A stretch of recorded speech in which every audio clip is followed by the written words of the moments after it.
Hi everyone. It doesn't need me to tell you, but we're all facing a lengthy period of uncertainty. Many people that we live amongst are in genuine fear at the moment. And what example do you think we should show them? Which in itself begs the question, how should we react as Christians? What does God require of you and me in this situation?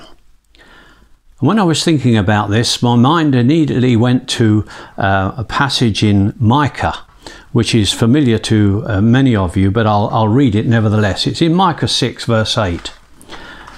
And here it says this, speaking of God, "He's shown you, O man, what is good. And what does the Lord require of you? But to do justly, to love mercy, and to walk humbly with your God." And I want to just look at those three aspects very, very briefly.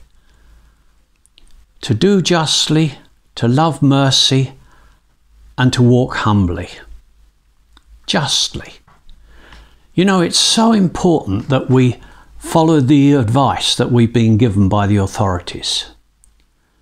None of us are immune from this present virus, and we must not put ourselves and others at risk by ignoring both government or expert advice. In fact, the Bible tells us to obey our leaders and the authorities, and you can find that in Romans 13 verses 1 and 2 if you want to look it up. And so things like panic buying only hurts the weak, the immobile, the ones that are suffering and cannot get out. And it's certainly not acting justly. And to love mercy.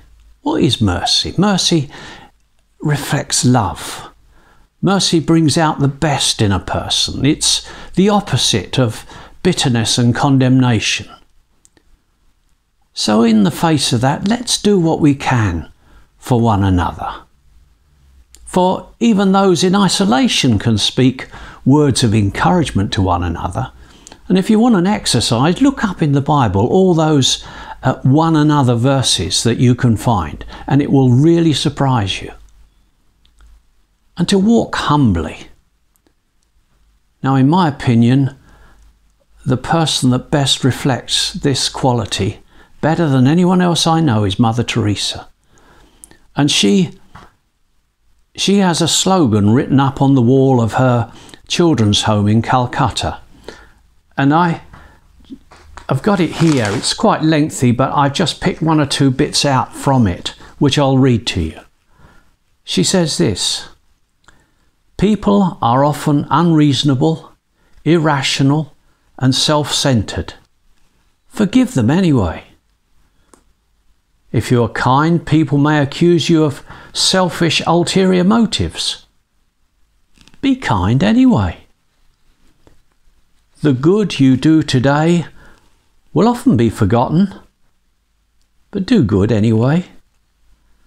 Give the best you have, and it'll never be enough, but give your best anyway. And in the final analysis, it is between you and God. It was never between you and them anyway." There's still much we can do if we're not self-confined, but even if we are, we've been given a wonderful opportunity together to pray, as well as to encourage. And the key thing to remember is that God hasn't forsaken us. He will never forsake us, because God is in control.